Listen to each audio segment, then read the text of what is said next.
नमस्कार स्टूडेंट्स, कैसे हैं आप सब लोग। आप सबका एक बार फिर से स्वागत है Byju's exam prep IAS Hindi के यूट्यूब चैनल पर।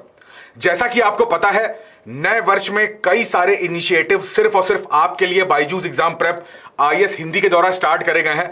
आप लोगों की बहुत ज्यादा डिमांड थी कि पर्यावरण और विज्ञान एवं प्रौद्योगिकी से रिलेटेड एक पर्टिकुलर वीडियो जो केवल और केवल इन्हीं विषयों पर डेडिकेटेड हो वो आपके लिए लाया जाए। तो हम लोगों ने ये योजना बनाई थी, पिछले महीने से स्टार्ट भी हो गई थी कि हर महीने हर 15 दिन के इंटरवल पर आपके लिए ये वीडियो लाया जाएगा कि 15 दिन का जो करंट अफेयर्स है, स्पेशली विज्ञान का और एनवायरनमेंट का, इसको कवर करते हुए बाकी तो हम लोग द हिंदू भी कर रहे हैं, उसके समाचार विश्लेषण को एक नए तरीके से आपके सामने प्रस्तुत किया जा रहा है। बिग न्यूज भी आता है, डेली क्विज भी आता है, एक्सप्लेन सीरीज भी आता है। ऐसे कई सारे इनिशिएटिव आपके लिए आते हैं कि आपको कहीं और भटकना ना पड़े, एक दिशा आपको सही निर्धारित कर दी जाए हमारी तरफ से। तो उसी श्रृंखला को आगे बढ़ाते हुए फरवरी महीने में जो सेकेंड 15 दिनों का, यानी कि बात करी जा रही है 12 फरवरी से 25 फरवरी 2023 तक का जो करंट अफेयर रहेगा, स्पेशली साइंस टेक और एनवायरनमेंट का, वो आज हम लोग चर्चा करेंगे। टोटल 7 टॉपिक्स के बारे में यहां चर्चा करेंगे जो पिछले 15 दिनों में ऐसे हैं जिनके ऊपर प्रश्न बनने के चांसेस ज्यादा होते हैं। यूपीएससी की प्रारंभिक परीक्षा में भी और इवन मुख्य परीक्षा में भी आप इसका प्रयोग कर सकते हैं। तो मैं उम्मीद करता हूं सब लोग अपना कॉपी और पेन लेके बैठ गए होंगे। तो इत्मीनान से कहीं मत जाइएगा, पूरा 1 घंटा मेरे को दे दीजिए। ये 7 टॉपिक आपके दिमाग में घर कर जाएंगे। लेमैन लैंग्वेज में समझाऊंगा, डाउन टू अर्थ एकदम। आप अगर बेसिक से तैयारी कर रहे हैं, कोई दिक्कत नहीं, आप नए स्टूडेंट हैं, कोशिश यही रहेगी कि साधारण शब्द यूज करूं और आपको सारे टॉपिक समझ में आ जाएं। तो बिना देरी करे अपने सेशन को स्टार्ट करते हैं। सबसे पहले जो हमारा खंड रहेगा वो हमारा पर्यावरण का रहेगा, एनवायरमेंट एंड इकोलॉजी के टॉपिक्स के बारे में हम लोग चर्चा करेंगे। तो शुरू करते हैं। सबसे पहला टॉपिक जो आ रहा है वो है global sea level rise and implication, यानी कि जो वैश्विक स्तर पर समुद्र का जो स्तर है वो जिस तरीके से बढ़ रहा है और इसके क्या इंप्लीकेशंस हो सकते हैं नेगेटिव। देखो यहां पर यह चर्चा में इसलिए आया क्योंकि WMO, आपको पता है जितने भी अंतरराष्ट्रीय संगठन है, जीएस के सेकंड पेपर की बात कर लें तो उसमें साफ साफ मेंशन है, वो हमारी परीक्षा की दृष्टि से इंपॉर्टेंट हो जाते हैं। अब यूपीएससी इन सारे संगठन पे बहुत ज्यादा फोकस करता है, जैसे United Nations, IMF, WHO, WMO। ये सारे नेशंस की जो भी रिपोर्ट आती है वो हमारे एग्जाम पॉइंट ऑफ व्यू से बहुत ज्यादा इंपॉर्टेंट हो जाती है।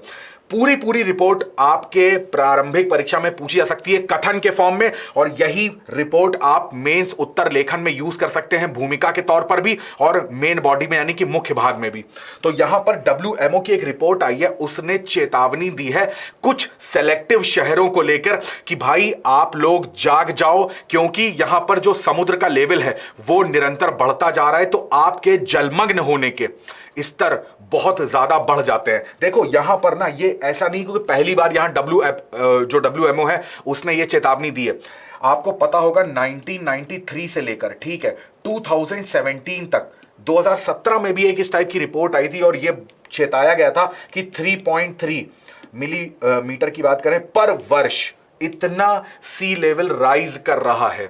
तो जब समुद्र का स्तर ऊपर उठता है ना, तो सबसे बड़ा खतरा होता है किनको, जो हमारे कोस्टल के रीजन होते हैं, ठीक है, यानी कि जो तटीय प्रदेश होते हैं, सबसे बड़ा खतरा होता है।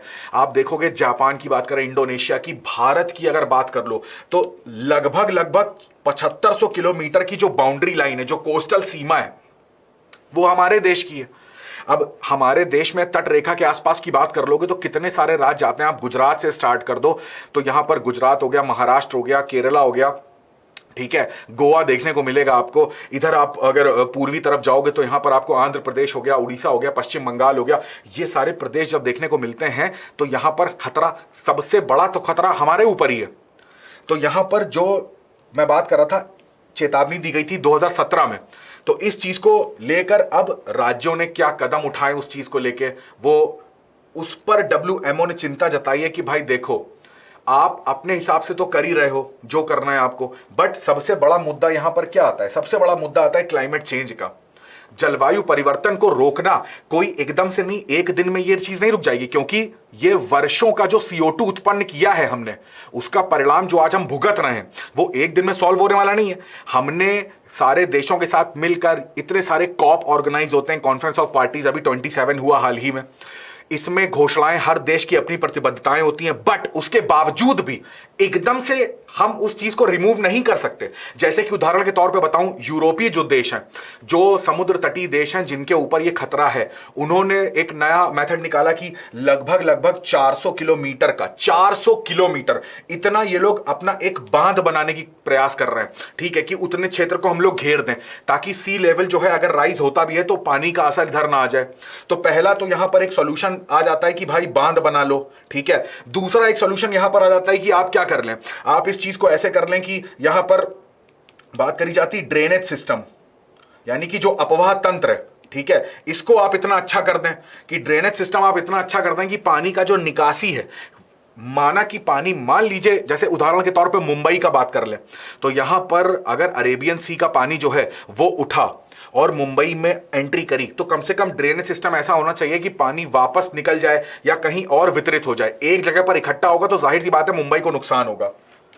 तो यहां पर जो मैंने आपको बताया WMO के द्वारा जो रिपोर्ट दी गई थी, उस रिपोर्ट की ये हेडिंग है global sea level rise and implication. तो इन्होंने चेतावनी दी, किसको दी? सबसे पहले मुंबई, ढाका, लंदन, न्यूयॉर्क, इन 4 शहरों को, और इनके साथ साथ और भी शहर हैं जिनको चेतावनी दी गई है।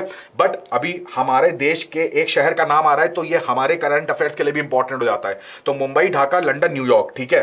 तो अब मुंबई का मतलब हो गया कि भारत को चेतावनी है, न्यूयॉर्क का, लंदन का मतलब हो गया यूके को, न्यूयॉर्क का मतलब हो गया कि भाई यूएसए को, ठीक है। इसी तरह बांग्लादेश को, इंडोनेशिया को, ये सब एकदम रेड अलर्ट पे रखे गए हैं।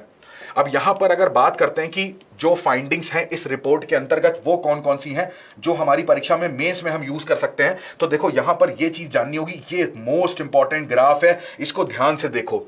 जो सी लेवल का राइजिंग मैंने आपको बताया, एक आंकड़ा कि 2017 तक जो था 3.3 mm के आसपास आपको देखने को मिल रहा था। आप देखोगे कि ये चीज 1901 से लेकर 71 तक, यानी कि 70 सालों में जो ये 1.3 mm था, और यहां पर आप देखोगे कि 2006 तक ये कितना देखने को मिलेगा, 1.9 mm के आसपास, ठीक है, इतना बढ़ रहा है।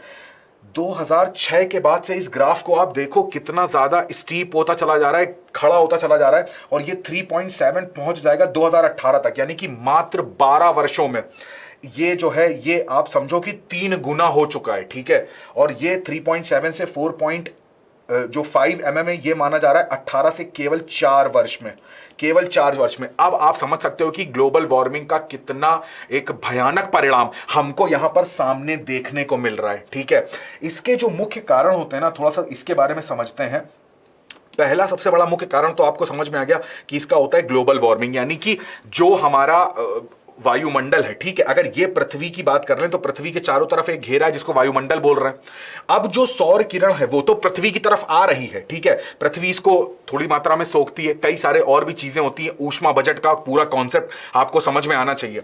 जब पृथ्वी इस सौर किरण को वापस करती है तो ये सौर किरण वापस जाते समय ना अंतरिक्ष तक पहुंच नहीं पाती, इनको हमारे वायुमंडल में जो ग्रीन हाउस गैसेज हैं ये क्या कर रही हैं, ये अवशोषित कर ले रही हैं। तो अगर किसी गर्म चीज को कोई चीज अवशोषित करेगी तो जाहिर सी बात है उस पूरी वायुमंडल का तापमान बढ़ेगा, तापमान बढ़ेगा तो यही चीज वापस लौट के पृथ्वी पर आएगी, तो पृथ्वी का तापमान भी बढ़ेगा। जब पृथ्वी का तापमान बढ़ेगा तो इसके ऊपर जो जो चीजें हैं उन सब में ये हीट जो है ट्रांसफर होगी। तो उसी तरीके से ये जो हमारे ग्लेशियर्स वगैरह हैं ये भी पिघलना स्टार्ट होंगे। इसी न्यूज में आगे भी एक्सटेंड कर दूंगा जिसमें हम लोग अभी पढ़ेंगे डूम्सडे ग्लेशियर के बारे में, मोस्ट इंपॉर्टेंट। तो जब ग्लेशियर पिघलना स्टार्ट होंगे तो उनका पानी भी तो क्या करेगा, पानी जो है वो आएगा फाइनली कहां पर, महासागरों में। तो महासागर का जो लेवल है वो क्या होगा, राइज होगा। तो सबसे बड़ा कारण यहां पर आ जाता है ग्लोबल वार्मिंग। दूसरा कारण यहां पर आ जाता है जिसको यहां पर बोला जाता है ऊष्मीय प्रसार, थर्मल एक्सपेंशन। अब ये क्या कॉन्सेप्ट है, ऊष्मी, किसी भी चीज को आप हीट करते हो, जैसे ये पेन है उदाहरण के तौर पे, इसको मैं हीट करना स्टार्ट करूंगा तो ये पिघलना स्टार्ट हो जाएगा, अपनी पदार्थ जो है अपनी अवस्था चेंज कर देगा, ठोस से द्रव में आ जाएगा। द्रव को अगर मान लीजिए कोई गाढ़ा द्रव, जैसे ये प्लास्टिक है, इसको मैंने गर्म किया तो ये जब पिघलना स्टार्ट होगा तो एक गाढ़ा विस्कस फॉर्म में आ जाएगा। बट अगर इसमें हम तापमान लगातार बढ़ाते चले जाएं तो ये क्या होगा, बढ़ाते बढ़ाते बढ़ाते बढ़ाते तब ये जाके एकदम जब बहुत ज्यादा टेम्परेचर हो जाएगा तब बहुत ज्यादा द्रव एकदम जिसको बोलते हैं तरलीकृत फॉर्म में हो जाएगा। बट पहले तो ये गाढ़ा रहेगा। तो वही चीज है, जो समुद्र का जल है ना, अगर उसका टेम्परेचर बढ़ता है तो उसमें भी प्रसार होता है। किसी भी चीज का तापमान बढ़ाएंगे तो अणु दूर दूर जाते हैं, ये तो पता है आपको। तो जब अणु दूर दूर जाते हैं तो वो चीज फैलने का प्रयास करती है, एक्सपेंड होती है। गर्म करते हैं वो एक चीज एक्सपेंड होगी, ठंडा करेंगे तो वो चीज कंप्रेस होगी। ठीक है, तो यहां पर भी क्या हो रहा है, ऊष्मीय प्रसार हो रहा है। चूंकि तापमान बढ़ रहा है तो जल का प्रसार हो रहा है। तो जब जल का प्रसार हो रहा है, जल फैल रहा है, जब फैल रहा है तो वो धरातल को भी कवर करेगा। वो अब ज्यादा एरिया लेगा, जितने एरिया में जल है उतना ज्यादा एरिया लेगा। तो ये भी एक कारण हो जाता है सी लेवल को राइज करने का। तो ये दो चीजें मोस्ट इंपॉर्टेंट है, इनको आप ध्यान रखेंगे। अगर बात करी जाती है कि रिस्क क्या क्या होते हैं, तो जाहिर सी बात है भैया, सबसे बड़ा रिस्क तो यहां पर होगा सबमर्ज का। जो भी कोस्टल के स्टेट हैं, तटीय प्रदेश है, उन सब में सबसे बड़ा खतरा है सबमर्ज होने का। मुंबई की बात कर लें, गोवा की बात कर लें, इंडोनेशिया में आप देखोगे उन्होंने तो पूरी पूरी अपनी कैपिटल बदली है। भाई पहले इनकी कैपिटल क्या थी, जकार्ता, बाद में इनकी कैपिटल बदली गई, केवल इस वजह से कि भाई जकार्ता के ऊपर बहुत बड़ा खतरा था सबमर्ज होने का। अब सोच के देखो कि एक अगर राज्य सबमर्ज हो रहा है तो इसमें रहने वाले जो लोग हैं, सबसे बड़ा यहां पर खतरा क्या आएगा, दूसरा यहां पर आएगा प्रवासन का, कि भाई इतने लोगों को आप लेके कहां जाओगे। अगर आप मुंबई की पॉपुलेशन की बात कर लो तो बहुत बड़ी आबादी मुंबई में रहती है। इतनी बड़ी आबादी को आप भारत के किस प्रदेश में जाके आप प्रवासित कर देंगे। वहां पर इन लोगों के लिए घर देना, इनके लिए रोजगार देना। अब इन्होंने अपना, किसी ने कोई अपना वहां पे टैक्सी चलाता होगा, कोई किसी की अपनी किराने की दुकान होगी, किसी का अपना बिजनेस होगा, उद्योग होंगे, मिल्स होंगे, फैक्ट्रीज होंगी। इन सबको कहां ले जाएंगे आप, जिस भी दूसरी जगह ले जाएंगे वहां पर वही प्रॉब्लम आएगी, संसाधन का बंटवारा। अब उस जगह के लोगों को आप रोजगार कैसे देंगे। वहां पर क्या आप लोगों, आपके पास यानी कि सरकार के पास इतनी जगह है कि इतने लाखों लोगों को आप विस्थापित कर पाओ। यहीं पे खतरा आ जाएगा ऊर्जा सुरक्षा का, खाद्यान्न, फ्यूल, ये सारे खतरे यहां पर चैलेंज जुड़ जाते हैं आके। और ये तो केवल बात कर रहे हैं हम लोग मानव की, यहां पर आप इसको कैसे भूल सकते हैं। आप मुंबई के अंदर जो जीव जंतु हैं, जो पेड़ पौधे हैं, उनका क्या होगा। उनको अगर आप ट्रांसफर कर पाएंगे क्या, क्या आपके पास इतनी तकनीक है कि वहां से जो भी जंगल पड़ता है, जो भी वन पड़ते हैं, केवल अब मैं मुंबई की बात नहीं कर रहा, जो भी कोस्टल स्टेट है, अब कोस्टल स्टेट के पास आपको मैंग्रोव भी देखने को मिलेंगे, वो भी नष्ट हो जाएंगे। कितनी बड़ी जैव विविधता की यहां पर हानि देखने को मिलेगी। पारिस्थितिकी तंत्र जो है वो, उस पर बहुत बड़ा खतरा यहां पर नुकसान होने का रखता है। भूमि और भूजल का लवणीकरण हो जाएगा। भाई पानी समुद्र का आ गया शहर के अंदर, अब वो पानी जमीन से रिसेगा, जमीन से रिस के नीचे जाएगा। अब समुद्र का पानी NaCl युक्त है, लवण युक्त है, ठीक है, सैलिनिटी उसकी हाई है। क्या हम सैलिनिटी वाला पानी पी सकते हैं? बिल्कुल भी नहीं। अब वो रिस के हमारे ग्राउंड वाटर में मिलेगा तो भूजल को दूषित करेगा। जो भी तटीय के इंफ्रास्ट्रक्चर है वो भूल जाइए आप। अभी हम लोग बात करते हैं कि कोस्टल का रेगुलेशन जोन बनाने की, ठीक है, कोस्टल पे हमें इकोनॉमी भी सही करनी है, प्लस पर्यावरण को भी बचाना है। ये सब चीजें खत्म हो जाएंगी, आर्थिक गतिविधियां खत्म, जो पर्यटन टूरिज्म की बात करते हैं हम लोग गोवा के बीचेस में, वो सब चीजें खत्म, ठीक है। प्राकृतिक आपदा बढ़ने लग जाएगी भैया। जब मैंग्रोव ही नहीं रहे, अब हल्की मात्रा में भी सुनामी आ रही है तो वो भी तबाही मचा रही है, चक्रवात आ रहा है तो वो और तबाही मचा रहा है। जब क्या बोल रहे हैं कि सुनामी से, चक्रवात से लैंडस्लाइडिंग होना स्टार्ट हो रही है, क्योंकि पानी इतना ज्यादा धरातल के अंदर पहुंच चुका है। धरातल को रिस के अगर चूना पत्थर की चट्टानें हुई तो वो क्या होंगी, वो इसमें चूना पत्थर घुलेगा तो लैंडस्लाइड आने के चांसेस बहुत ज्यादा होते हैं, ठीक है। मैंने बताया था ना कि भारत, बांग्लादेश, चाइना और नीदरलैंड, सबसे ज्यादा बड़ा खतरा इन 4 देशों के ऊपर है। हालांकि इसके अलावा भी यूके की बात कर लें, यूएसए की बात कर लें, उन पर भी बहुत बड़ा खतरा है। अब यही मैं बात कर रहा था, इसी को 2 न्यूज थी एक्चुअली में, मैंने सोचा कि अलग अलग पढ़ाने से अच्छा है कि एक में ही मिला दें। एक तो WMO की रिपोर्ट आई जिसके बारे में हम लोगों ने चर्चा करी, एक यहां पर बात आ रही है डूम्सडे ग्लेशियर की। 17 फरवरी की ये न्यूज है। डूम्सडे, अभी हम लोगों ने, याद होगा आपको, पिछला सत्र अगर आपने अटेंड किया होगा तो हमने डूम्सडे क्लॉक के बारे में पढ़ा था। डूम्सडे का मतलब क्या होता है, अंत दिन, अंतिम दिन, प्रलय का दिन, जिस दिन बस डूम्सडे का मतलब है बस आज खत्म, ठीक है। तो डूम्सडे ग्लेशियर का मतलब क्या है कि ऐसे ग्लेशियर को डूम्सडे ग्लेशियर बोला जा रहा है कि भैया ये इतना बड़ा खतरा है पृथ्वी के जीवन के लिए कि ये अगर पूरा पिघल गया तो यहां पर बोला जाता है कि थोड़ा बहुत नहीं, 0.5 मीटर यानी कि आधे मीटर का जो सी लेवल है, पूरे पृथ्वी की बात कर रहा हूं, वो बढ़ जाएगा 0.5 मीटर। ये कोई छोटी मोटी आपको लग रहा होगा, सोच के देखो 0.5 मीटर सी लेवल अगर बढ़ा ना, तो वैसे भी 70% जल है, और अगर 0.5 मीटर सडनली बढ़ गया, अभी हम लोग मिलीमीटर में बात कर रहे हैं, यहां पे मैं बात कर रहा हूं मीटर की, आधे मीटर का जल स्तर पूरा बढ़ सकता है, और ये एक प्रलय की स्थिति पूरी पृथ्वी के देशों के लिए आ सकती है। उसको बोलते हैं डूम्सडे ग्लेशियर। कहां पर है ये जानना आवश्यक है। एक बार इसके मैप में चलते हैं। ये आप देखोगे अंटार्कटिका का मैप है। अंटार्कटिका कहां पड़ेगा? दक्षिणी गोलार्ध की बात करेंगे, दक्षिणी ध्रुव की बात करेंगे।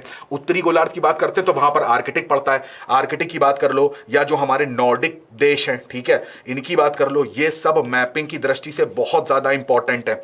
उसी प्रकार दक्षिणी ध्रुव में अंटार्कटिका मैपिंग की दृष्टि से बहुत ज्यादा इंपॉर्टेंट है। देखते हैं इसमें, ये आपको अंटार्कटिका का मैप दिखेगा। इसके ऊपर अगर आप देखना चाहते हो तो आपको साउथ अमेरिका मिलेगा, ठीक है। तो साउथ अमेरिका के नीचे आप मैपिंग में आओगे तो वो आपको अंटार्कटिका मिल जाएगा।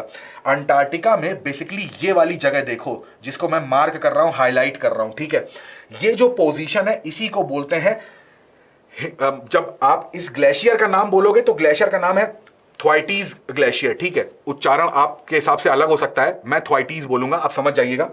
इस ग्लेशियर का नाम है थ्वाइटीज, मगर इसकी विशेषता इतनी प्रबल है कि इसको हम लोग डूम्सडे ग्लेशियर के नाम से जानते हैं कि ये बॉस अगर ग्लेशियर पिघला तो फिर तो मतलब कल्याण ही होना है।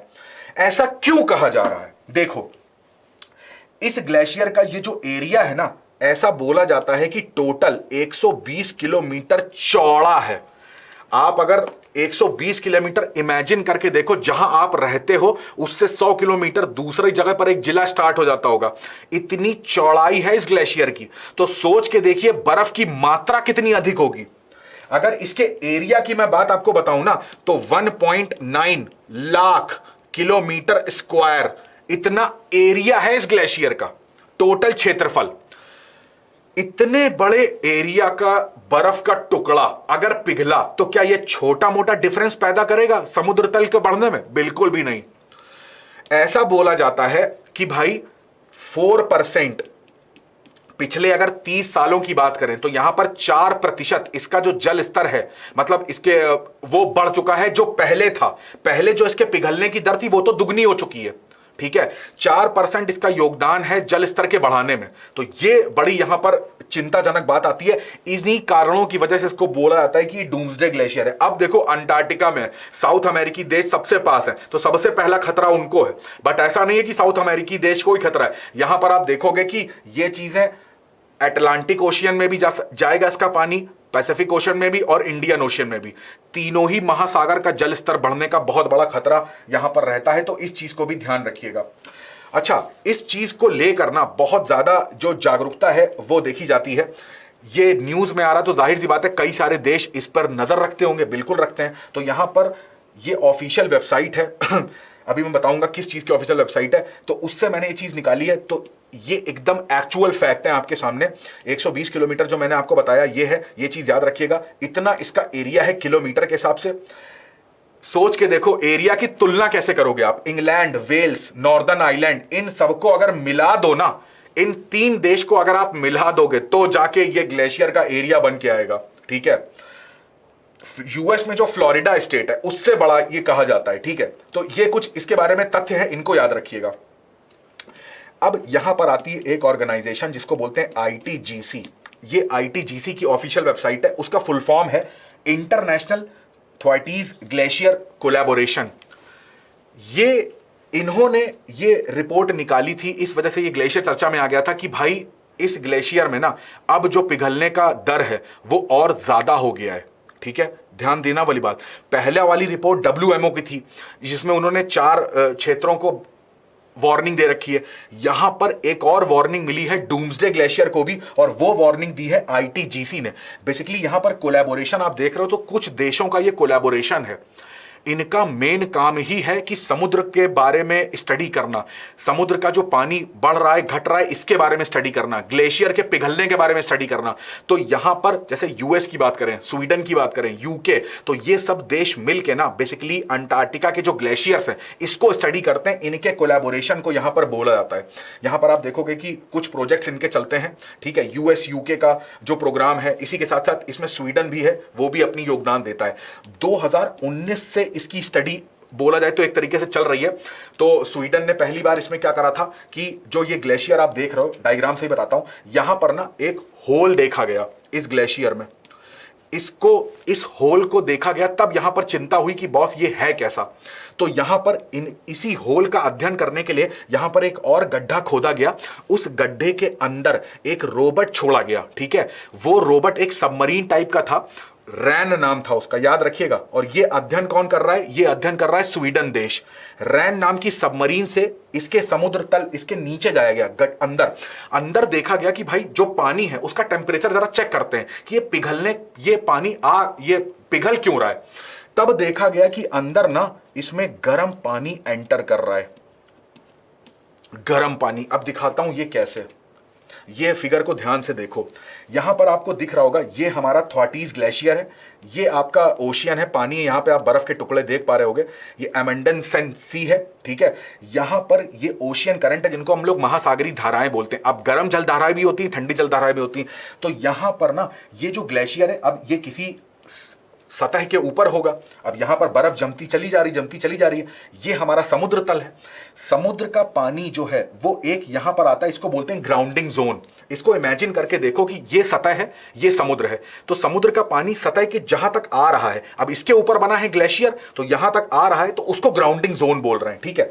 अब क्या कर रहा है, गर्म पानी जो ये आ रहा है ना यहां पे, ये क्या कर रहा है, नीचे से इस ग्लेशियर को पिघला रहा है, मेल्ट कर रहा है। और इसका टेम्परेचर बोला जा रहा था कि जो हिमांक बिंदु होता है ना, जो हमारा फ्रीजिंग पॉइंट होता है, इससे बस 2 ही डिग्री ज्यादा है, ज्यादा कोई अंतर है नहीं।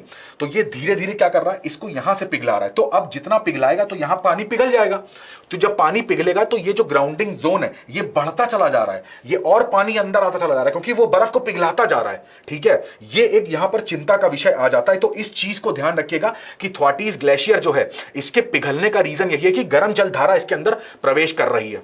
और ये मैप अगर आप देखोगे तो समझ में आएगा आपको, ये अमेंडन सी है, यहां से गर्म जलधारा जो है वो इसके अंदर एंटर करती है, ठीक है। तो लोकेशन याद रखिएगा, मैपिंग की दृष्टि से भी इंपॉर्टेंट है, क्या कॉन्सेप्ट था वो भी इंपॉर्टेंट है। अब आप कहीं पर भी सुनोगे डूम्सडे ग्लेशियर के बारे में, आप समझ जाइएगा अंटार्कटिका में जो थ्वाटीज ग्लेशियर है उसी को डूम्सडे ग्लेशियर के नाम से जानते हैं। अगली न्यूज देखते हैं पेंगोलिन ट्रैफिकिंग के बारे में। देखो एक जीव है, इसके बारे में दिखाता हूं। पहले एक बड़ी फोटो मैंने लगाई ताकि तुम्हारे दिमाग में ये चीज बस जाए, क्योंकि देखो हम लोग क्या है कि हर जीव के बारे में अध्ययन करते हैं जो न्यूज में आ जाता है। तो तुम्हें कम से कम ये पता होना चाहिए कि पेंगोलिन जैसे ही नाम लेंगे तुम्हारे सामने आकृति बन के आ जानी चाहिए। ये जीव आप देख रहे हो उसको बोलते हैं पेंगोलिन, ठीक है। तो अभी एक संस्था है ट्रैफिक, तो उसने एक अपनी रिपोर्ट दी है कि भाई इंडिया के अंदर ना पेंगोलिन जो है, इनका जो अवैध शिकार होता है या अवैध तरीके से जो तस्करी होती है वो बढ़ गई है, 1000 के ऊपर निकल गई है। तो अब बात करते हैं इस पेंगोलिन के थोड़ा सा बारे में। तो टोटल अगर वर्ल्ड में बात करें तो 8 प्रजातियां पेंगोलिन की पाई जाती हैं। इंडिया में 2 प्रजातियां पाई जाती हैं जो हमारे लिए द मोस्ट इंपॉर्टेंट हो जाती हैं। पहली जो प्रजाति है उसको इंडियन पेंगोलिन के नाम से जानते हैं, दूसरी प्रजाति को चाइनीज पेंगोलिन के नाम से जानते हैं। अब यहां पर ये जो पेंगोलिन है, थोड़ा इसके बारे में देखते हैं। तो पहली चीज इसके बारे में सबसे इंपॉर्टेंट है कि ये एक मैमल है। मैमल का मतलब है स्तनपायी प्राणी है। स्तनपायी प्राणी का मतलब होता है कि ये, इसके अंदर मेमोरी ग्लैंड्स होते हैं, तो ये अपने बच्चों को दूध पिलाता है। कभी भी कथन लिखा होगा कि जो ये पेंगोलिन है ये एक रेप्टाइल है, बिल्कुल फॉल्स। ये रेप्टाइल की श्रेणी में नहीं आता है, ये स्तनपायी प्राणी की श्रेणी में आता है। इसके ऊपर आप जो ये आकृतियां देख रहे हो ना, ये आकृतियां बोला जाता है ये कैरेटिन से बनी है, और ये इसके शेल्क कहे जाते हैं जिनसे ये दुश्मनों से अपने आप को सुरक्षा करता है, अपने आप को बचाता है। ये बनी होती है कैरेटिन से। ये एक टाइप का प्रोटीन होता है, जो हमारे नाखून होते हैं जो कैरेटिन से बने होते हैं, तो उसी प्रकार से ये बना होता है। इसकी जो जीभ है ना वो काफी लंबी होती है और स्टिकी होती, चिपचिपी होती है। चूंकि इसके दांत नहीं होते हैं तो ये इसकी लंबी जीभ से क्या करता है, ये जो एंट होती, चींटियां होती, छोटे से कीट होते हैं, इनको खाता है ये। तो लंबी जीभ होगी तो जल्द दूर से पकड़ लेता है और वो चिपक जाती है इसमें। एंट ईटर बोलते हैं इसको। और ये कैसा एंट ईटर होता है? रात्रिचर। ये रात्रिचर है। ये जीव जो होते हैं पेंगोलिन, ये बेसिकली रात के टाइम पे सक्रिय होते हैं, एक्टिव होते हैं, निकलते हैं। अब इनकी करी जाती है, इनका करा जाता है शिकार। क्यों शिकार करते हैं? दो इसके रीजन है। एक तो इसका मांस ऐसा कहा जाता है स्वादिष्ट होता है, तो मांस के लिए शिकार होता है। दूसरा, जो यहां पर आप कैरेटिन देख रहे हो, ये इसके लिए शिकार होता है, जिसके ऊपर ये स्केल्स लगे होते हैं, इसके लिए शिकार होता है इनका। अब ये लोगों की मान्यता है, साइंस में ऐसा प्रूफ नहीं हुआ, लोगों की ये मान्यता है। उनका अपना एक मानना होता है कि चाइना में जैसे लोग हैं तो सबसे ज्यादा जो स्मगलिंग होती है चाइना के लिए होती है, वियतनाम में होती है। तो उन लोगों का ये मानना रहता है कि भाई ये जो शेल्क होते हैं ना, ये इतने ज्यादा औषधि गुण होते हैं इसमें कि कैंसर तक की बीमारी को ठीक कर सकते हैं। ठीक है, जिसको आर्थराइटिस होता है उसको, उसकी बीमारी को ठीक कर सकते हैं। तो इसको खाना बहुत आवश्यक है और वो डेली रूटीन में इसको खाने का प्रयास करते हैं। जबकि साइंस ने इसके बारे में प्रूफ भी करा था और उन्होंने बोला था कि ऐसा कुछ भी नहीं है, नॉर्मल कैरेटिन से बना होता है। अब कैरेटिन तो हमारे नाखून में भी होता है, तो अगर कोई व्यक्ति अपने नाखून भी चबा लेगा तो क्या उसका कैंसर ठीक हो जाएगा? तो यहां पर जो लोग हैं उनकी अपनी एक मान्यता है, उस मान्यता के कारण ये जागरूकता फैलाने वाली बात है यहां पर कि ऐसा पेंगोलिन से नहीं होता है। तो पेंगोलिन को इस कारण से ना मारा जाए, परंतु ऐसा हो नहीं पाता और यहां पर इसको मारा जाता है बहुत बड़ी मात्रा में। अगर पूरे विश्व में बात करूं, सबसे ज्यादा इलीगल ट्रैफिकिंग जिस जानवर की होती है वो उसमें से पेंगोलिन आता है। ठीक है, तो ये पेंगोलिन के बारे में जो थोड़ी सी बेसिक चीज थी वो मैंने आपको बताई। यहां पर 1000 पेंगोलिन्स जो हैं ये पोस्ट करे गए हैं और ट्रैफिकिंग हुई है 2018 से 22 तक, 4 वर्षों के बीच में। तो काफी ज्यादा चिंताजनक बात यहां पर आ जाती है। सबसे ज्यादा अगर पेंगोलिन की बात करते हैं तो ये मैंने आपको बता दिया, इस टाइप का देखने को मिलता है। तो ये जो आप शेल्क देख रहे हो ये एकदम स्ट्रेट हो जाते हैं, जैसे कोई आता है यहाँ पर, कोई दुश्मन इसको लगता है कि किसी चीज से खतरा है तो ये अपने आप की सुरक्षा कर लेता है। ठीक है, कैरेटिन के बने इसके शेल्क होते हैं, तो इसको भी याद रखिएगा। ये मैंने आपको बताया भारतीय पेंगोलिन और चीनी पेंगोलिन दोनों के साइंटिफिक नाम है, इतने इंपॉर्टेंट नहीं है बट याद रख लीजिए, क्योंकि 2 स्पीसीज भारत में पाई जाती हैं तो कम से कम हमको नाम याद होना चाहिए।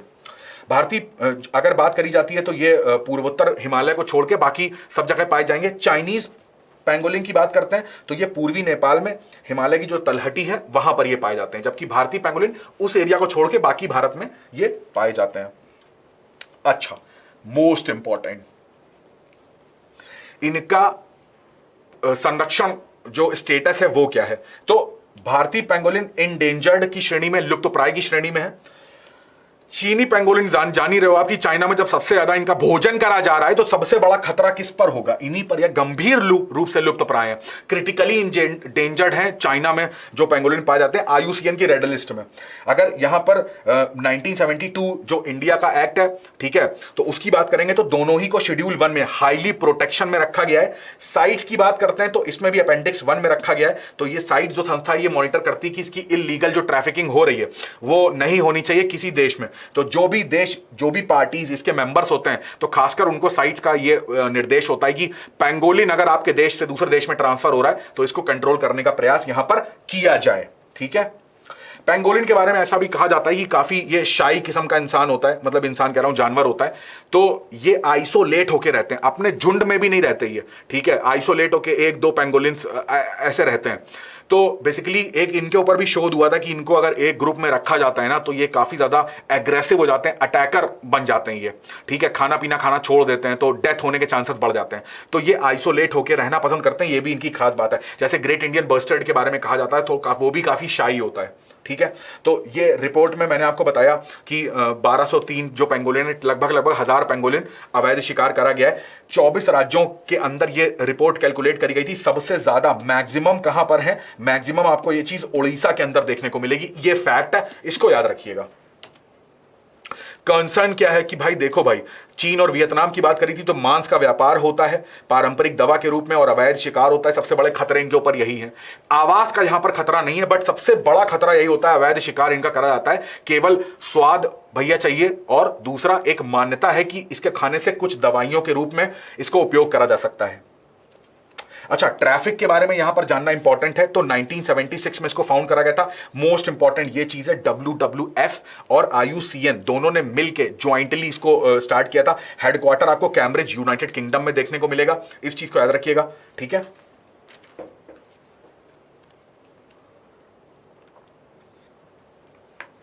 देखो अगला टॉपिक है climate change and food security की बात करेंगे। अब यहां पर भी देखिए, जलवायु परिवर्तन और खाद्य सुरक्षा दोनों में आपको पता है, दोनों ही एक दूसरे के जिसको बोलते हैं रिलेटेड रहते हैं। क्लाइमेट चेंज आएगी तो सबसे बड़ा खतरा फूड सिक्योरिटी पे पड़ेगा।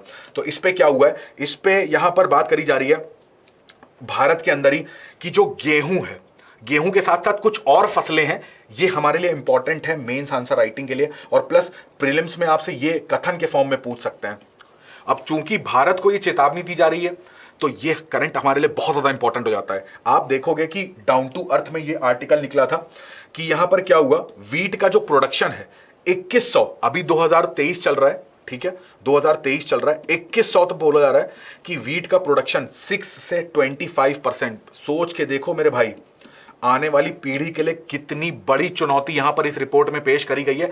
25% प्रोडक्शन जो होता है वीट का वो क्या हो रहा है, यहां पर रिड्यूस हो जाएगा। क्यों? क्योंकि क्लाइमेट चेंज हो रहा है, यानी कि जो गेहूं के बीज हैं, जो गेहूं के लिए अनुकूल परिस्थितियां हैं, वही नहीं रहेंगी। और आपको पता है गेहूं, चावल, ये दो ऐसी फसलें हैं जो हर एक आम नागरिक के पास मौजूद रहती हैं। कम से कम खाद्य सुरक्षा की जब बात करते हैं तो इन दो फसलों की बात जरूर करते हैं। फूड फोर्टिफिकेशन, उसके बारे में भी हम लोग चर्चा करेंगे, उसकी बात करते हैं तो गेहूं और चावल की ही बात कर रहे हैं, ठीक है। तो यहां पर 25% की कमी देखी जा रही, इस चीज को याद रखिएगा, मोस्ट इंपॉर्टेंट है, ठीक है। अब यहां पर क्या है, इसको याद रखिएगा, NICRA। अभी इसके बारे में बताऊंगा ये क्या होता है।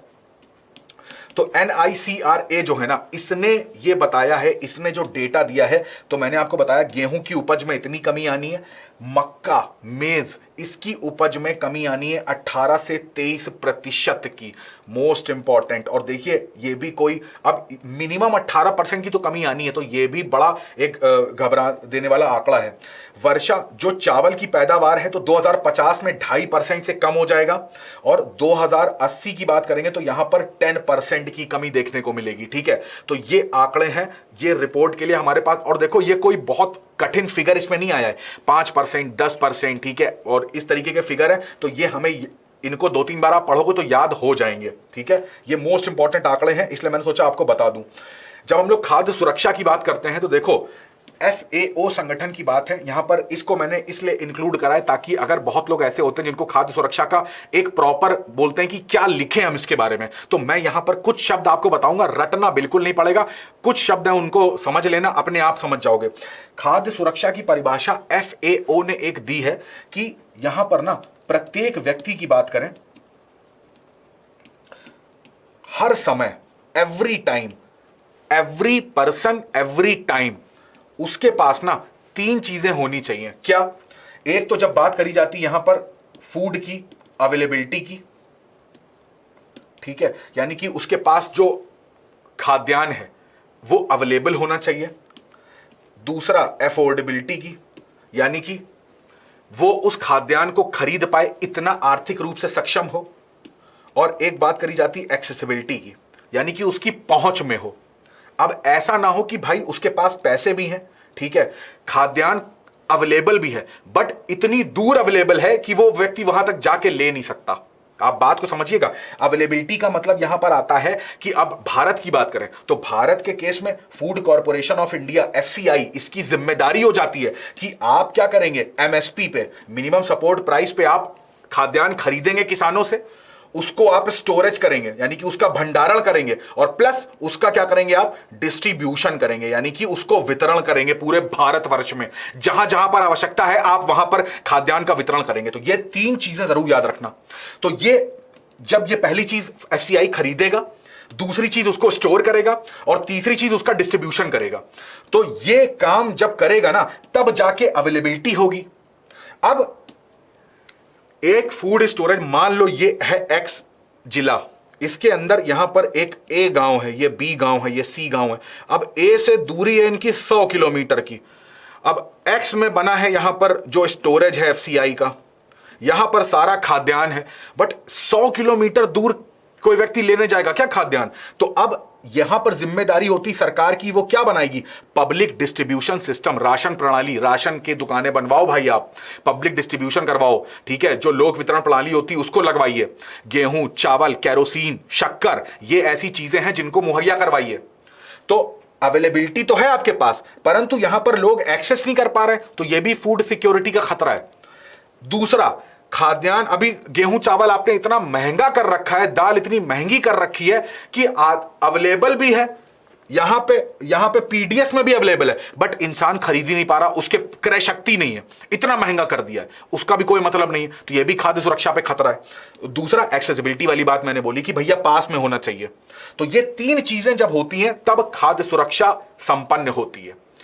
एक बहुत मोस्ट इंपॉर्टेंट बात यहां पर, जब भी मैं वर्ड यूज कर रहा हूं ना खाद्यान्न, तो ये ऐसा नहीं है कि कुछ भी चलेगा, नहीं, पोषक तत्वों वाला खाना होना चाहिए। ये चीज एफएओ ने खाद्य सुरक्षा में जोड़ी थी। प्रत्येक व्यक्ति हर समय पोषक तत्व से युक्त खाने पर उसकी अवेलेबिलिटी हो, सरकार का कर्तव्य हो, उसकी एफोर्डेबिलिटी हो और उसकी एक्सेसिबिलिटी हो। यह पूरी परिभाषा, that is called food security. तब कहेंगे कि एक राष्ट्र में फूड सिक्योरिटी है। ठीक है, एनआईसीआरए के बारे में पढ़ लेते हैं। तो ये देखो, ये 2011 में स्टार्ट करा गया था। मेन इसका प्रोजेक्ट क्या था कि देखो, खाद्य सुरक्षा की जब बात कर रहे हैं तो यहां पर जो कमजोर जिले हैं, ठीक है, तो वहां पर सबसे पहले इनकी प्रायोरिटी की वहां पर इनकी पहुंच करनी है। ठीक है, जलवायु परिवर्तन तो हो ही रहा है, उसको कंट्रोल कर रहे हैं। तो हमने टारगेट सेट कर रखे हैं कि भाई 2050 तक इतना कर देंगे, 2070 तक न्यूट्रल हो जाएंगे, कार्बन न्यूट्रल हो जाएंगे। बट जब तक ये चीजें चल रही हैं तब तक इनसे लड़ने का प्रयास करना है। ठीक है, इनके अनुकूल अपने आप को ढालने का प्रयास करना है। तो ऐसे पॉलिसीज बनाने की काम, ऐसे फसलों को विकसित करने का काम, जैसे अभी आप देखोगे जो बात करते हैं, आईसीएआर ने गेहूं की एक नई फसल का उत्पादन करा है। ठीक है, तो उसी तरीके से ये सब चीजें करना। ठीक है, तो पशुधन, मत्स्य पालन, और जब कुक्कुट की बात करते हैं तो यहां पर भी, इन पर भी जलवायु परिवर्तन का कोई नकारात्मक असर नहीं पड़ना चाहिए।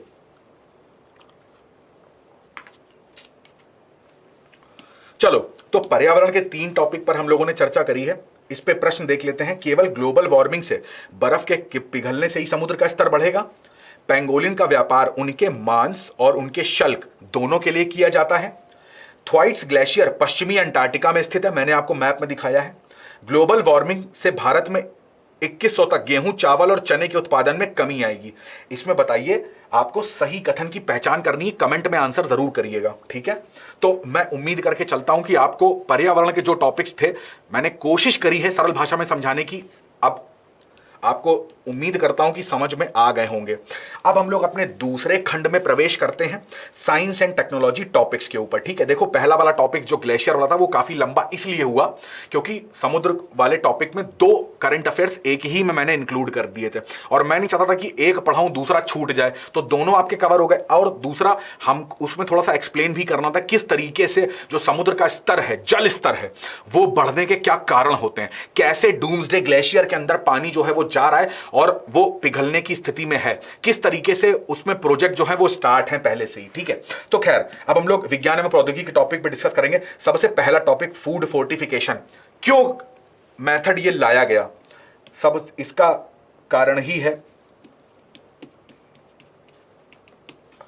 भैया, इतनी बड़ी पॉपुलेशन है। कई बार ऐसा आता है, ग्लोबल हंगर इंडेक्स में आप देखोगे इंडिया की पोजीशन को इतनी अच्छी नहीं रहती है। तो इतनी बड़ी पॉपुलेशन को खाद्य सुरक्षा मुहैया करानी है। और जब भी खाद्य सुरक्षा की बात करते हैं, हमेशा एक चीज याद रख लेना, इंटरव्यू हो, मेंस हो, प्रीलिम्स हो, हमेशा एक चीज याद रखो भैया, पोषक तत्वों से युक्त। केवल खाना नहीं देना है कि आपने कुछ भी दे दिया खाने के लिए, नहीं, जो आपका भोजन होना चाहिए वो न्यूट्रिएंट्स फुल होना चाहिए। ठीक है, उसमें पोषक तत्व भली भांति, भली अच्छी खासी मात्रा में होने चाहिए, जितने हमारे शरीर को रिक्वायरमेंट है।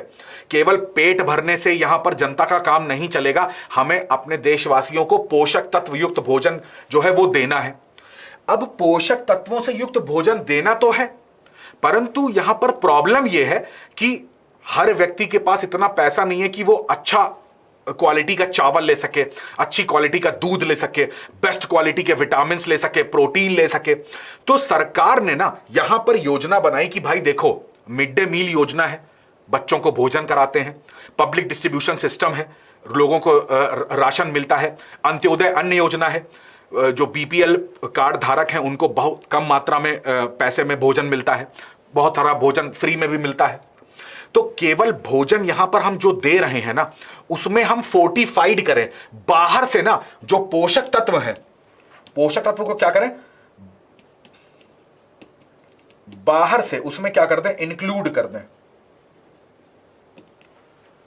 कितनी बेस्ट बात हो जाएगी। जो एक व्यक्ति राशन की दुकान में जा रहा है और अंत्योदय अन्न योजना के तहत इसको इतना किलो राशन मिल रहा है, अब उसी राशन में, अगर उसी चावल में उसको कार्बोहाइड्रेट तो मिल ही रहा है, उसमें क्या हम विटामिन ऐड कर सकते हैं, उसमें क्या हम फॉलिक एसिड ऐड कर सकते हैं, आयरन ऐड कर सकते हैं। तो ये सारी चीजें जब हम ऐड कर देंगे तो वो व्यक्ति जब भोजन कर रहा है उसको सारे सप्लीमेंट, सारे माइक्रो न्यूट्रिएंट्स जो हैं वो उसी भोजन में ही मिल जा रहे हैं। तो कितनी अच्छी बात है, स्वास्थ्य का विकास हो रहा है। तो इसी प्रक्रिया को बोलते हैं फूड फोर्टिफिकेशन। अब यहां पर ये न्यूज में क्यों है, क्योंकि यहां पर भाई आरोप लगाया जा रहा है कि जो FSSAI है, ठीक है, ये इसने एक्चुअली में एक पूरी एजेंसी है, वो क्या है, अलायंस फॉर सस्टेनेबल एंड, इसका नाम याद रखिएगा, आशा बोलते हैं इसको, alliance for sustainable and holistic agriculture, ASHA, ये पूरी एक कमिटी है।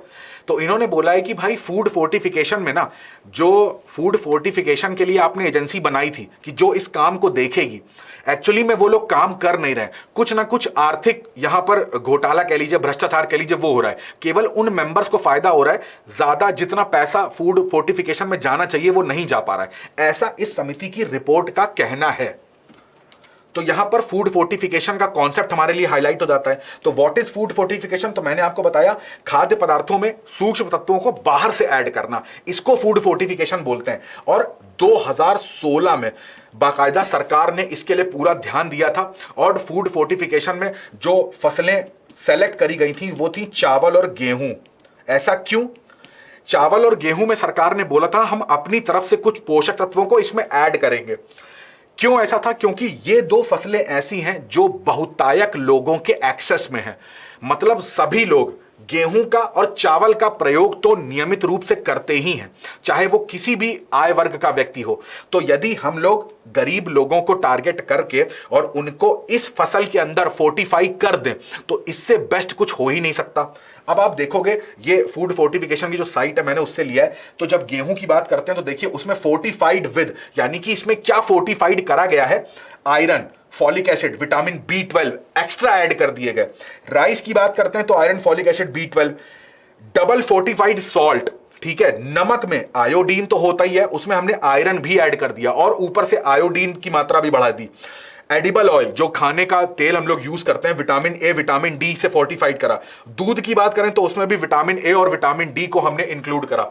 तो आज की डेट में इतनी सारे जो खाद्यान्न है उसमें फोर्टिफिकेशन सरकार करती है, और क्या क्या करती है ये आपके सामने है। तो कितनी बेस्ट चीज है ना कि अलग से इसमें जो जैसे वीट की बात करते हैं तो इसमें कार्ब्स आपको मिल ही रहे हैं, ठीक है, फाइबर आपको मिल रहा है। तो इसके साथ साथ आपको iron, vitamin B12, folic acid, और आयरन और फॉलिक एसिड की जब बात करते हैं तो महिलाओं की तो उसमें सबसे ज्यादा कमी देखी जाती है, तो ये वाली कमी यहां से पूरी भी हो सकती है। तो इस चीज को लेके, इस प्रक्रिया को लेके हम लोग क्या बोलते हैं, फोर्टिफिकेशन। अब अगर फोर्टिफिकेशन की भारत में बात करें तो मैंने बताया 2016 में ही इसके लिए पर्टिकुलर योजना आ गई थी, ठीक है। गेहूं की बात कर रहे हैं तो उसमें ये बात कर रहे हैं खाद्य तेल की। तो मेन ये क्या है भाई, जो कुपोषण है, कुपोषण का मतलब क्या होता है, क्या व्यक्ति को भोजन नहीं मिल रहा है? नहीं, व्यक्ति को पोषक युक्त भोजन नहीं मिल रहा है, यह दशा हो जाती है कुपोषण की, तो वह व्यक्ति कुपोषण का शिकार हो जाता है। तो ये इसको भी हमें क्या करना है, तुरंत खत्म करना है, ठीक है। राष्ट्रीय पोषण नीति 2017 की बात करते हैं तो इसमें भी पूरक आहार, सप्लीमेंट की बात करी जा रही थी, ठीक है। अनीमिया, विटामिन ए, आयोडीन की कमी को दूर करने के लिए फूड फोर्टिफिकेशन की बात यहां पर भी करी गई थी।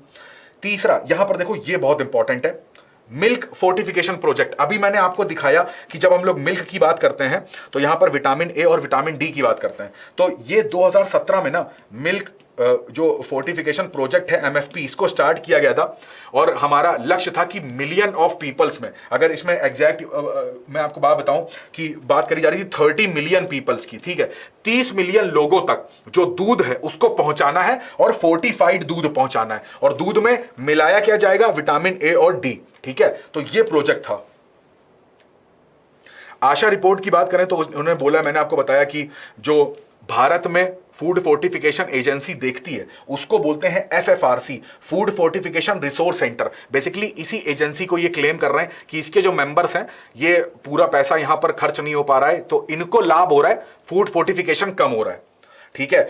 जो आर्थिक रूप से लाभान्वित हो रहे हैं इनके बारे में ये क्लेम इन्होंने करा हुआ है। इस रिपोर्ट की बात मैं बता रहा हूं। जो पीडीएस यानी कि पब्लिक डिस्ट्रीब्यूशन सिस्टम में जो अनाज जाता है, तो अभी तो सरकार ने बोला है कि भाई इतनी सारी चीजों में हम फूड फोर्टिफाइड कर रहे हैं, क्या आप चेक कर रहे हो कि ये हो रहा है कि नहीं हो रहा है? राशन की दुकानों में जो गेहूं पहुंच रहा है, जो ये एडिबल ऑयल पहुंच रहा है, उसमें ये चीज मिल भी रही है कि नहीं मिल रही? तो ये स्क्रीनिंग नहीं कर रहे हैं। इनका ये कहना है कि भाई स्क्रीनिंग तो करो जाके, आप स्क्रीनिंग का मतलब एक बार टेस्ट तो करिए आप वहां पे जाके, ठीक है। जो फूड फोर्टिफाइड चावल की बात कर रहे हैं, तो इसमें भी कोई अध्ययन यहां पर स्टडी कोई ये कर नहीं रहे। तो ये कुछ रिपोर्ट के मुख्य पॉइंट थे, इनको याद रखिएगा। मेरे ख्याल से मैं बोल रहा हूं तो आपको याद होते जाते होंगे, ठीक है। चलो, दूसरा आर्टिकल है मंकी पॉक्स। पिछले साल से ही बहुत ज्यादा चर्चा में आया था, आपको याद होगा, मई मंथ था तब मंकी पॉक्स का केस भारत में केरला में देखा गया। अब वो व्यक्ति आया कहां से था? वो व्यक्ति आया था नाइजीरिया देश से, ठीक है, अफ्रीकन देश है नाइजीरिया, वहां से आया था। और ऐसे ही यूएसए में बात कर ले जाएं, यूके की बात कर लें, कनाडा, बहुत सारे यूरोपियन देश में मंकी पॉक्स के, आपको याद होगा 2022 मई और जून के महीने में सडनली केसेस आना स्टार्ट हो गए थे। जैसे ही केसेस आना स्टार्ट हुए वहीं पे डब्ल्यूएचओ तुरंत एक्टिवेट हुआ और उसने हेल्थ इमरजेंसी डिक्लेयर कर दी। तो ये चीज भी याद रखिएगा कि मंकी पॉक्स को लेकर last year health emergency declare हुई थी, स्वास्थ्य का आपातकाल डब्ल्यूएचओ ने डिक्लेयर कर दिया था। एक बीमारी जो कहीं की स्थानिक है, स्थानिक का मतलब है इसको पाया कहां गया था? कॉन्गो में, डेमोक्रेटिक रिपब्लिक ऑफ कॉन्गो देश का नाम याद रखिएगा। सबसे पहली बार मंकी पॉक्स जो वायरस था उसको यहां पे देखा गया, फिर ये अफ्रीका में फैला। अब जो नाइजीरिया से, भारत में जो केस केरला में आया था वो व्यक्ति नाइजीरिया से होके आया, और यहां पर भी जो केस देखे गए वो भी नाइजीरिया से होके आए थे व्यक्ति। तो यहां पर ये केस इस तरीके से देखा गया। तो यहां पर एम पॉक्स आज क्यों चर्चा में है, थोड़ा सा देखते हैं।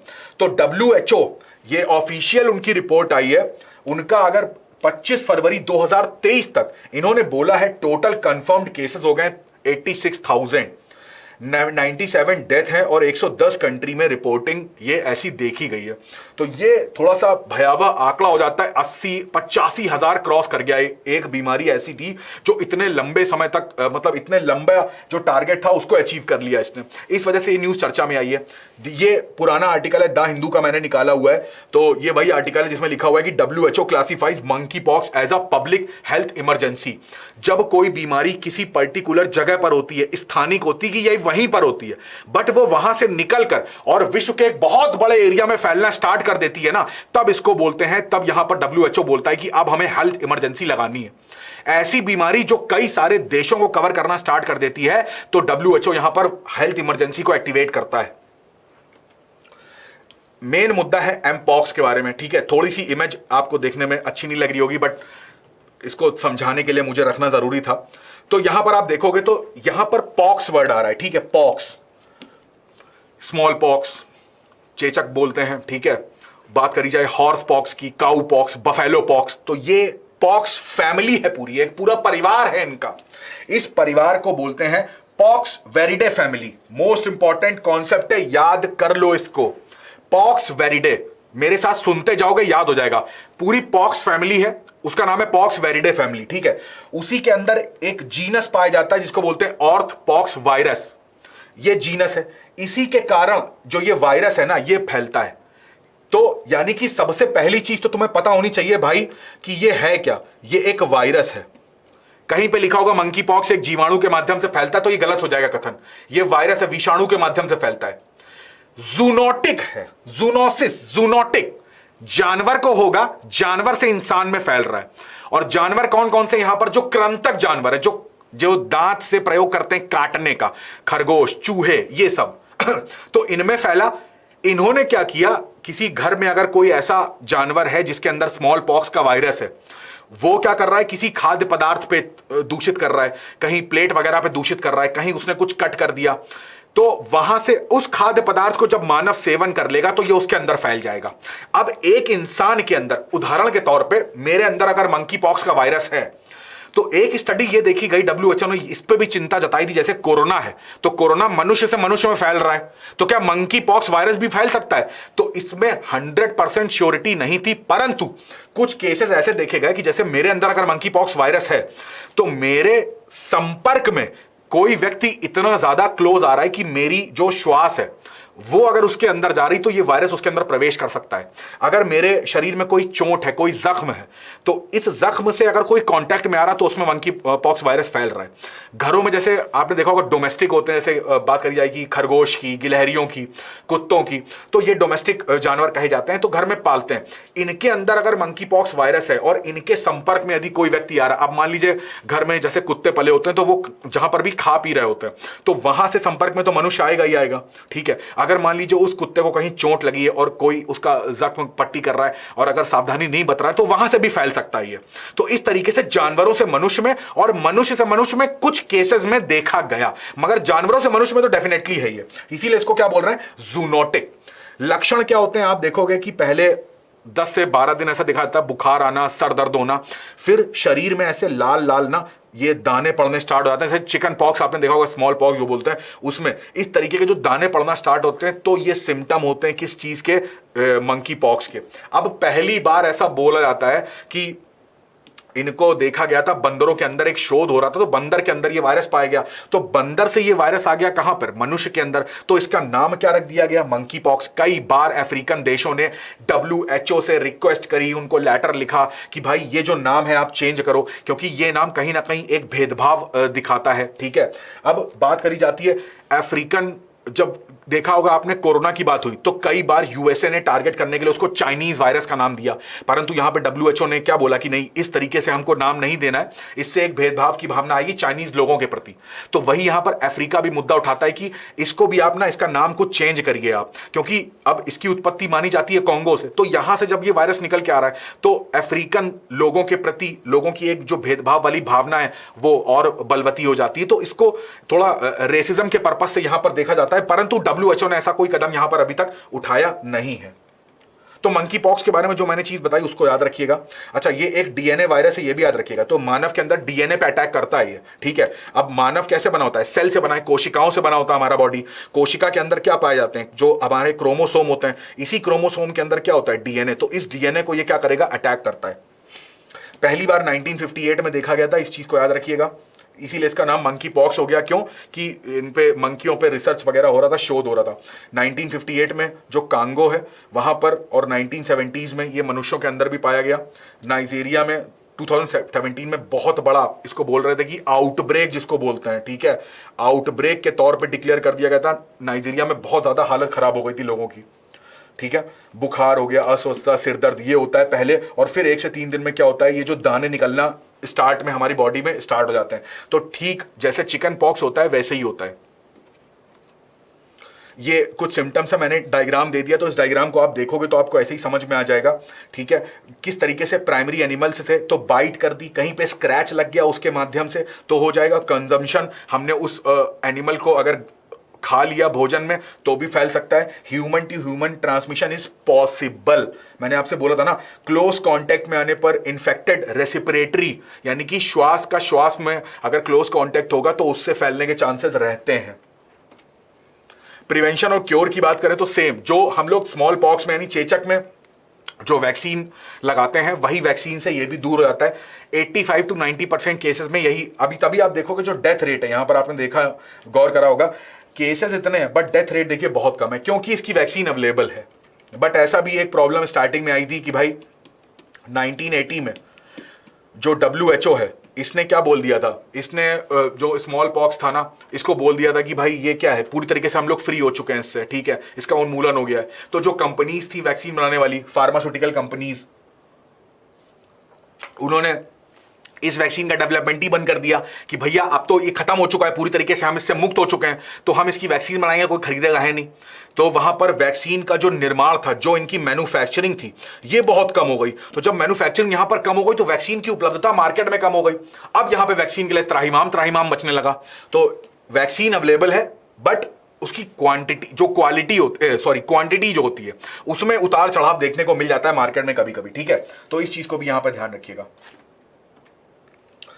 क्वासी क्रिस्टल बहुत ज्यादा चर्चा में आए थे ये।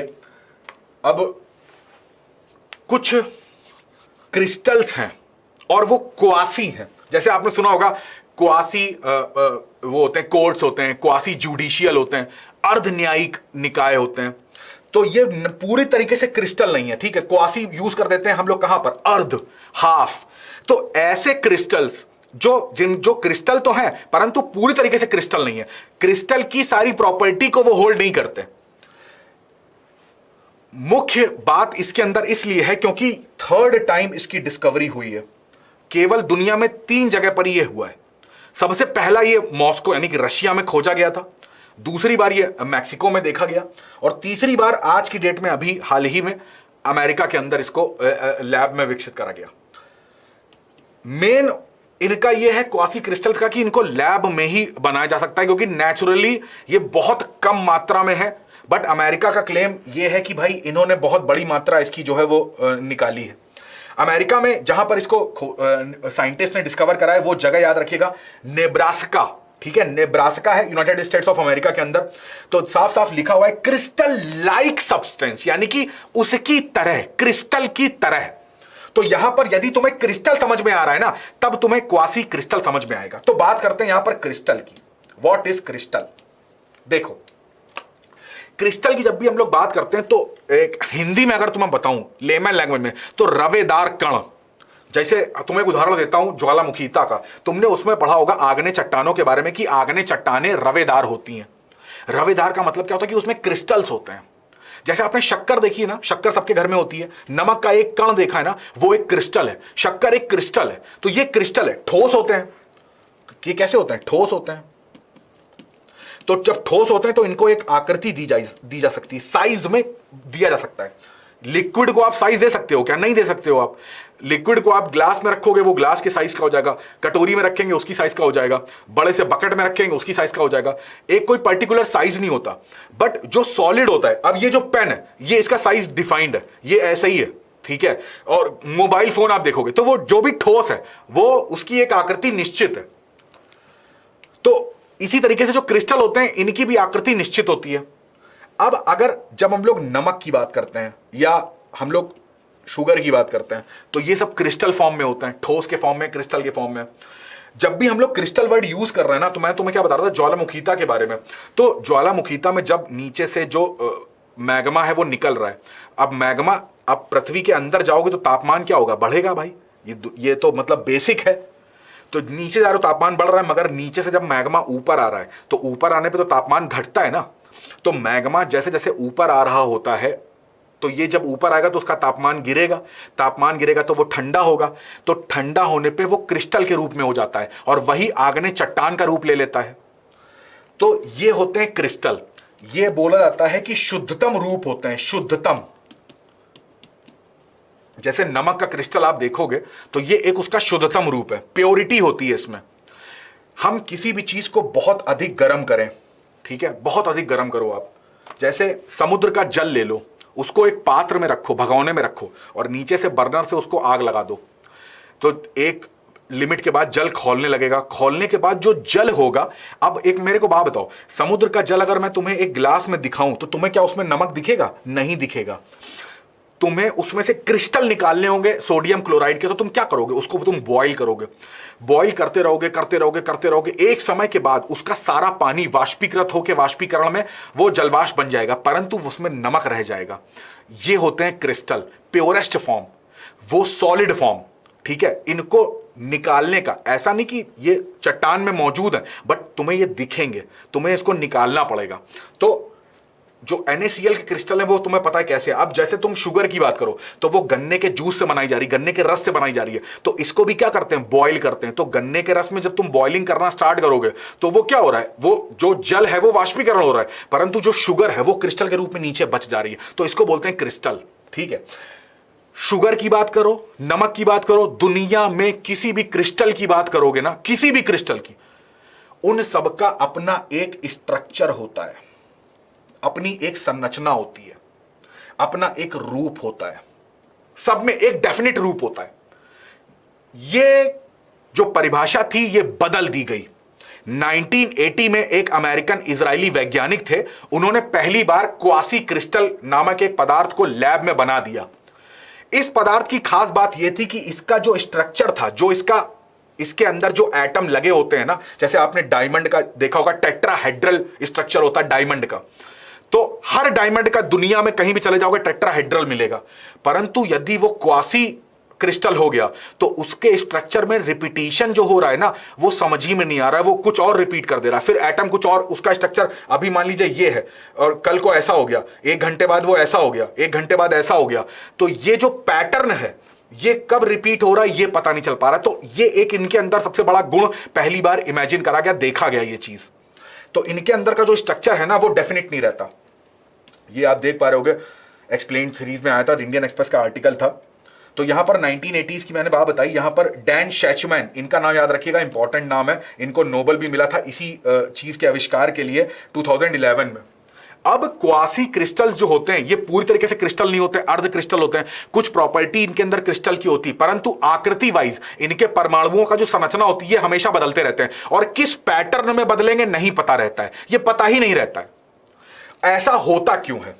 देखो, एक उल्का पिंड था, वो उल्का पिंड, अब कोई भी उल्का पिंड जो है वो ब्रह्मांड में विचरण कर रहा है अपनी स्पीड से, वहां तो फ्रिक्शन लग नहीं रहा है, तो अपनी स्पीड से अब कोई दूसरे से सामने पिंड आया, उससे टकराया, फिर दिशा भ्रमित हो गई उसकी, दूसरी जगह फिर कहीं टकराया, फिर और कहीं टकराया। ऐसे जब उल्का पिंड बहुत ज्यादा पिंडों से टकराता रहा तो आपको पता है कि वहां पर ना उसके अंदर जो इलेक्ट्रॉन्स वगैरह थे उनमें अजीब सा मूवमेंट होने लगा।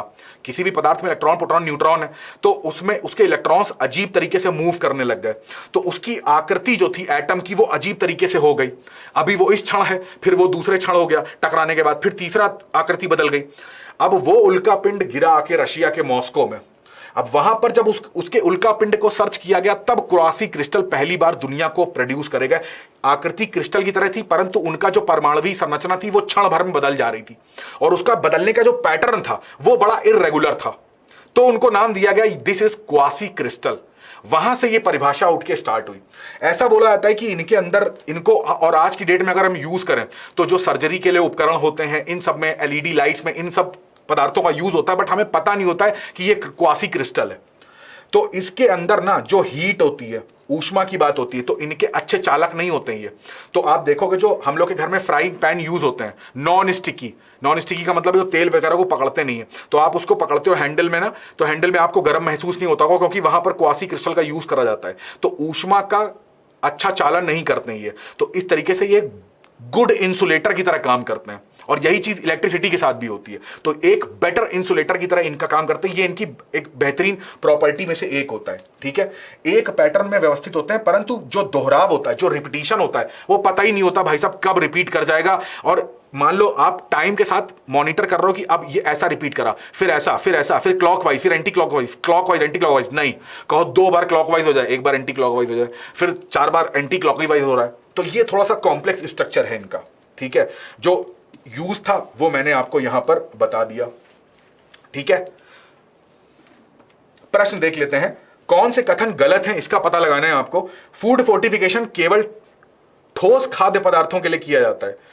मंकी पॉक्स एक दुर्लभ वायरल जेनोटिक बीमारी है जिसमें चेचक के समान लक्षण प्रदर्शित होते हैं, हालांकि यह चिकित्सीय रूप से कम गंभीर है। क्वासी क्रिस्टल में परमाणुओं का यादृच्छिक स्थान होता है। यादृच्छिक का मतलब होता है कि इररेगुलर पैटर्न उनका होता है। ये आपके सामने विकल्प हैं, कमेंट करके आंसर जरूर करिएगा। चलिए, यहां पर हम लोगों ने बात करी है मंकी पॉक्स की, तो अभी लेटेस्ट द हिंदू के विश्लेषण में मैंने एक बीमारी की चर्चा करी थी, लेप्रोसी। ठीक है। लेप्रोसी बीमारी के बारे में मेरे को बताइए, ये क्या बीमारी होती है। और आपसे पूछता हूं, WHO ने ना हेल्थ इमरजेंसी घोषित करी है, तो एक तो मंकी पॉक्स के लिए, बाकी क्या और भी किसी बीमारी के लिए WHO ने हेल्थ इमरजेंसी का डिक्लेरेशन किया था? मेरे को कमेंट करके जरूर बताना। 2 प्रश्न और पूछ रहा हूं आपसे। ट्रैफिक जो संस्था है ना, इसका हेडक्वार्टर कहां पर है? पहला, ट्रैफिक का हेडक्वार्टर मेरे को बताइए। साइट्स का हेडक्वार्टर मेरे को बताइए। ये 4 प्रश्न आप कमेंट करके आंसर करेंगे। तो मुझ उम्मीद करता हूं आज का सत्र आपको अच्छा लगा होगा। सारे टॉपिक्स मैंने सरल भाषा में समझाने का एक छोटा सा प्रयास किया है, तो मैं उम्मीद करता हूं आपको समझ में आ गए होंगे। ये देखिए, ये सारी जो मेहनत हो रही है, ये सारी चीजें, ये सब आपके कहने के अकॉर्डिंग ही हो रही है, ठीक है। तो आपका यहां पर रिस्पॉन्सिबिलिटी बनती है कि वीडियोस को शेयर करो, चैनल को सब्सक्राइब नहीं करा है तो इसको सब्सक्राइब कर लो, वीडियोस को लाइक करो, कमेंट करके जरूर बताइएगा आज का सेशन आपको कैसा लगा। मिलते हैं आपसे साइंस, टेक और एनवायरनमेंट के अगले 15 दिनों के करंट अफेयर्स में 15 दिनों के बाद इसी YouTube चैनल पर। तो सब्सक्राइब जरूर से जरूर कर लेना, कमेंट जरूर करना, प्रश्नों के उत्तर कमेंट जिसका ज्यादा अच्छा होगा मैं उनके नाम अगले सेशन में जरूर लूंगा। अपनी पढ़ाई करते रहो, स्वस्थ रहिए, अपने माता पिता का बहुत सारा ध्यान रखिए। आप सभी का बहुत बहुत धन्यवाद। जय हिंद।